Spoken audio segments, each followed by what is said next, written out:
Viral pernikahan pria dan wanita beda 60 tahun, bukti cinta tidak selalu memandang usia. Tengah ramai momen pernikahan pria dan wanita yang disebutkan keduanya terpaut usia beda 60 tahun.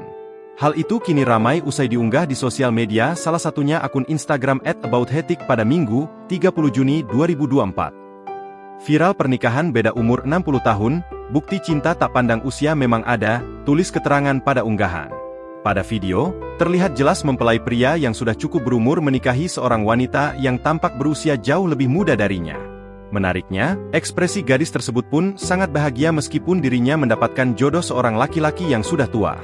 Video tersebut dibagikan oleh salah seorang warganet yang disebutkan pernikahan itu berlangsung di Pulau Sambu, Batam. Pernikahan yang dijalankan kedua sejoli itu terlihat berjalan seperti pada umumnya yang dihadiri oleh para tamu undangan. Namun yang justru membuat warganet penasaran adalah pengantin pria yang tampak berbeda jauh usianya dengan pengantin wanita.